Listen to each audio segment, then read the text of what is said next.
going to start tonight with the hottest team in the Arklatex. At 14-0, the LSUS Pilots are ranked #1 in the country, that is in the NAIA world. Another great matchup in District 1 4A, which I kind of liken to the SEC of high school football, at least here in the state of Louisiana. Then they can start scoring points each time they pass everybody. But of course, they don't always let you by as easily as they did me. The shootout for state supremacy here tonight as the two premier women's college basketball teams are squaring off. Chad Jones's agent believes his client will walk and even run again. An incredible thought today. Claiming their territory, they haven't lost at home a district game at least since 1990. I believe it's a nice streak. 52 straight. Comes to town flaunting his two recent Tiger National Championships. LSU doesn't exactly have everything that Brandon's looking for in a college. Jordan Jefferson will remain the starter at quarterback this week against McNeese State, but well, that doesn't necessarily mean that Jefferson is the guy. Saying that someone is different can mean a lot of different things.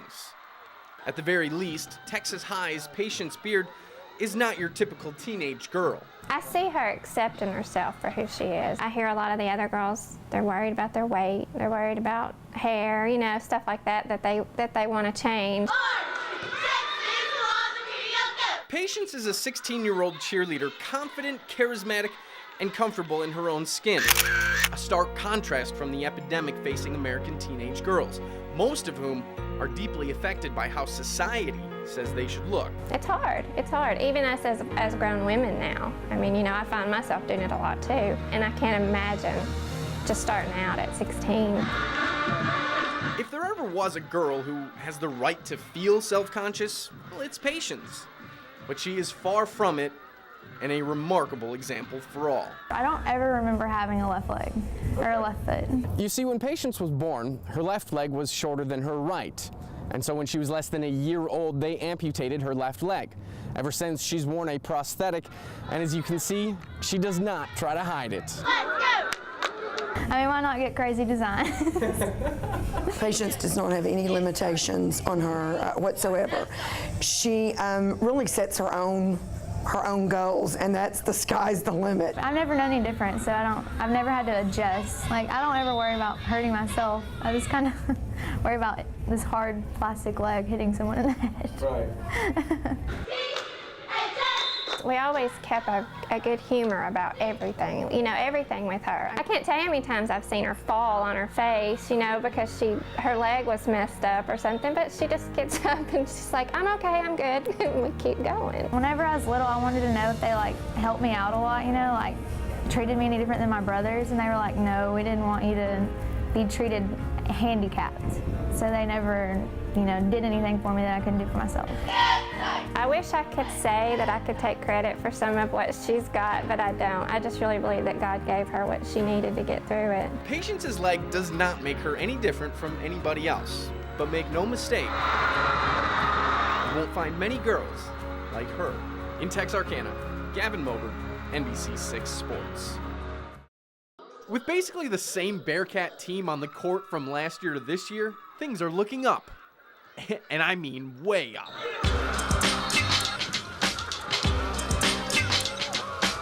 Reggie Owens, a senior transfer from Houghton, is transforming the Bearcats' style. This year we got more style because we can throw Adams or Reggie Owens, and he go get them and he dunk it. And the fans go wild and they like it. We got a good nucleus here, and they took Reginald in, and they just added him on to this family that we have here. And he comes in and gives us instant energy, instant boost. Bossier is still much the same. Scrappy, undersized, hardworking team, yet they're leaps and bounds different. Yeah. We're still scrappy. That's our trademark. I just throw it up there, he go get it, make me look better. When it's in his game, I just do it. Sometimes I don't even think about it, I just jump. They caught me hand-cocked because I jumped so high. I just fly. I don't do that extra stuff. I just fly. So have you seen a flying cat? Of course not. But these Bossier boys, they sure are taking off. Flying cat. I can't say that I've heard of a flying cat before. You talking about when we do this right here? I don't know where they got it from, but they do it now. The team does. We got people in the stands that are doing it as well. So I guess that we have invented a flying cat out here. We were just making something up and we just started doing this because Reggie dunked. I guess we just saying? He's flying high as he can, I guess. No longer flying under the radar, the Cats are a force in 4A. And you're sure to be seeing them take off as we get closer to the top 28. In Bossier, Gavin Moberg, NBC 6 Sports. It's fitting that a man who defines himself by the fields he mows is named John Farmer, or more simply, Farmer. It's like taking a blank canvas and you get to make it how you want it to be. It's kind of like he's the Picasso of athletic fields. The fields around here are tremendous. I know some of the fields that Farmer's worked on. They've improved so much that it's really phenomenal for high school fields, and it's very impressive. He's so good, he's even worked on professional fields. In fact, there's only one reason why he's even back home in Shreveport. He said you have about 6 to 8 months to live. That was in 2005, after he had been diagnosed with a rare form of lung cancer. And it's just been a roller coaster ever since. But here we are today, 3 years later. He wears IV ports when going through treatment. And when enduring all of that, it's being around the kids, giving back to them, that helps him get by. They didn't realize that they were helping me as much as they were helping me. Might even seem a little selfish, but it was like the more I was around them, the more strength I got. In 2006, Farmer began working with the local high schools as a way to give back to the kids. He has transformed ordinary baseball fields that look like this and turns them into extraordinary looking fields like this.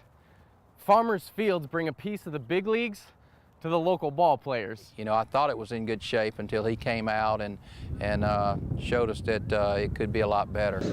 For now, Farmer's just going to continue to play with the fields, as he calls it. I want to give as much as I can to whoever I can while I'm here. And this is the way I can, the most I can.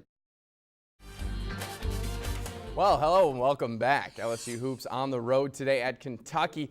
They're undefeated so far in conference, which is a big plus considering how the season has gone thus far.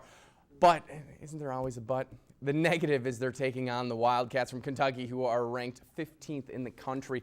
Realistically, Trent Johnson's Bayou Bengals would have a better chance of moving a mountain than extending their SEC record to 3-0. But hey, anything can happen, right? That's why you play the game. John Calipari getting his squad more than ready today. Check out the ball movement by the Wildcats. Picture perfect Dorian Lamb 3-ball. Corner pocket, Kentucky up a baker's dozen later in the first. Now, this is what you call effort play from Brandon Knight. First the steal, then the follow slam. You got to understand the modern man must hustle. 34-16 Kentucky. In the second, it's just more Knight raining from outside. He goes 5 of 7 from beyond the arc, scores 19 points. Kentucky wins 82-44. Other scores from the hard court. Northwestern on the road looking to remain unbeaten in conference. They're in overtime right now, not second half. Overtime with Central Arkansas on the road, 73-73. And Centenary, well, they're looking for their first win of the year. I think we're going to be saying that for the rest of this season. Don't want anybody to go 0-for, but time is running out for the Gents. They're down in the first. And Arkansas pulls out a tight one against Alabama, 70-65. With a drizzle outside, inside the dock, the Pilots decided to make it rain. EY starting off the game. Eric Young gets the Pilots on the board, 3-0. Corey Bingham gives the number 1 team in the land their second 3. Bingham then finds Jake Green in the corner, 11-4 Pilots. Green then returns the favor. Bingham and the Pilots pouring it on. 15 of the Pilots' first 19 points of this game come from the outside. LSUS thunders to a big win over the Bulldogs of Jarvis Christian, 101-76. Thanks for coming, Dogs. Rob Ryan is in the final stages of finalizing a contract with the Dallas Cowboys to become their defensive coordinator.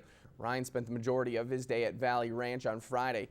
Now, this would be the biggest offseason move for the Cowboys since Jason Garrett took over as head coach 8 days ago. Arkansas has a full receiving corps coming back for the 2011 season, 4 of which gained over 600 yards this past season, including sophomore Kobe Hamilton from Texarkana. One of the Hogs' most dangerous deep threats. Feels like the offense will be just as good with Tyler Wilson under center after Ryan Mallett declared for the NFL draft a little while ago. And after a trip to the Sugar Bowl, That was the biggest postseason for the Arkansas Razorbacks in decades, and Kobe and his teammates expect even more this next season. I really think we have a good shot at national championship. You know, we got a lot of kids coming back, and we lost 3 linemen, fullback and a tight end, and of course Ryan. So, but as far as I know, our offense, we won't miss a beat next year. And I'm looking forward for national championship.